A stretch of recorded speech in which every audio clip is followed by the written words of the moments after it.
దోస్తులు నమస్తే, అందరు ఎట్లున్నారు? మంచిగా ఉన్నారా?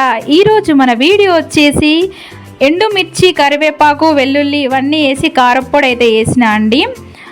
ఈ కారప్పొడిని జ్వరం వచ్చి, జలుబు వచ్చి నోరు చప్పబడుతుంది కదా, అప్పుడు వేడి వేడి అన్నంలో తింటే నోరు టేస్ట్గా అవుతుంది. ఈజీ ప్రాసెస్లో అయితే తయారు చేసుకోవచ్చు. దీనిని ఇడ్లీకి, దోశకు కూడా వాడుకోవచ్చు. టేస్ట్ మాత్రం సూపర్గా ఉంటుంది.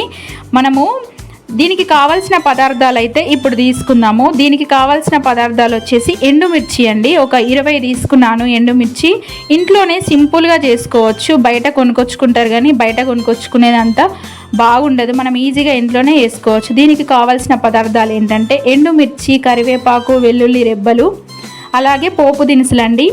చూసారు కదా, ఇవన్నిటిని అయితే తీసుకొని సింపుల్ ప్రాసెస్లో 10 నిమిషాలలో చేసుకోవచ్చండి. ఇప్పుడైతే మనము ప్రిపరేషన్లోకి అయితే వెళ్ళిపోదాం, ప్రాసెస్లోకి. ముందుగా స్టవ్ ఆన్ చేసుకొని కడాయి అయితే పెట్టుకున్నాను. చూడండి, వీడియో మొత్తం స్కిప్ చేయకుండా చూడండి. వీడియో కనుక నచ్చితే ఒక చిన్న లైక్ ఇవ్వండి. లైక్ చేయడం ద్వారా ఇంకా మంచి మంచి వీడియోస్తో మీ ముందుకు వస్తాను. ప్లీజ్ కామెంట్ సెక్షన్లో కామెంట్ కూడా చేయండి. మీరు ఇచ్చే కామెంట్స్ చేయడం వల్ల నేను ఇంకా మంచి మంచి వీడియోస్ చేయడానికి నాకు ఇంట్రెస్ట్ వస్తుంది. చూడండి, దీంట్లోకి అయితే ఆయిల్ అయితే వేసుకున్నామండి. ఆయిల్ వేసుకున్నాము. ఆయిల్ హీట్ అయినాక ఎండుమిర్చి అయితే వేస్తున్నాము. ఈ ఎండుమిర్చిని దూరగా ఇట్లా వేయించుకోవాలన్నమాట. ఫస్ట్ వీటిని చూడండి, ఎండుమిర్చి గోలేంత వరకు ఒక 2 నిమిషాల పాటు వేయించుకోవాలి.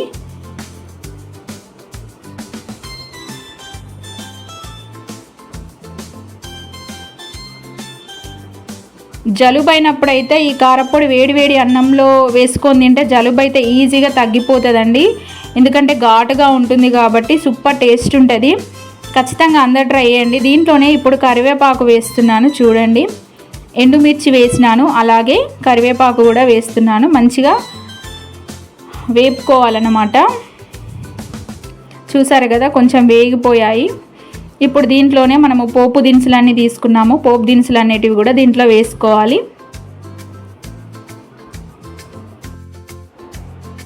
మనము ఇంట్లో రెగ్యులర్గా వాడుకునేవి అండి పోపు దినుసులు. మినప్పప్పు, పప్పులు ఉంటాయి కదా, అవన్నీ వేసుకోవాలి. జీలకర్ర అవన్నీ. చూసారు కదా, ఇవన్నీ వేసుకొని ఈ ఆయిల్లో ఒక 5 నిమిషాల పాటు మంచిగా వేగించుకోవాలి. వీడియోలో చూపిస్తున్నట్లు ట్రై చేయండి, చాలా ఈజీగా అయిపోతుందండి.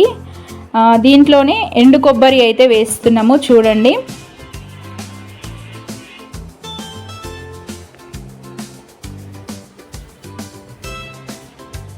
కొత్తగా ఎవరైనా ఛానల్ చూస్తే ప్లీజ్ సబ్స్క్రైబ్ చేసుకోండి, ఛానల్ని సపోర్ట్ చేయండి.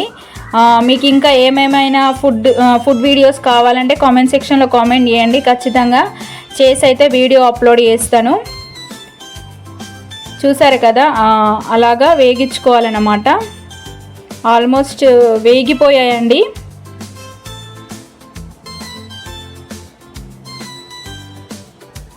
ఇప్పుడైతే మిక్సీ జార్లోకి వీటినన్నింటినీ తీసుకున్నాను. ఇందాక వేగించుకున్నటువంటి ఎండుమిర్చి, కరివేపాకు ఇవన్నిటిని కూడా మనము మిక్సీ జార్లోకి అయితే తీసుకున్నాము. చూడండి, దీనికి సరిపడా సాల్ట్ అయితే వేస్తున్నాను, ఉప్పు అయితే వేస్తున్నాను. అలాగే వెల్లుల్లి రెబ్బలు అయితే వేస్తున్నాము. వెల్లుల్లి వేయడం ద్వారా మంచి ఘాటుగా ఉంటుందండి. చూసారు కదా, మిక్సీ అయితే పట్టుకున్నాక చూడండి, కారప్పొడి అయితే ఈ విధంగా అయిందండి. ఇది వేడి అన్నంలో కలుపుకొని తింటే బాగుంటుంది. అలాగే ఇడ్లీకి, దోశకు కూడా సూపర్గా ఉంటుంది. వీడియో నచ్చితే ఒక చిన్న లైక్ ఇవ్వండి. Thank you so much friends.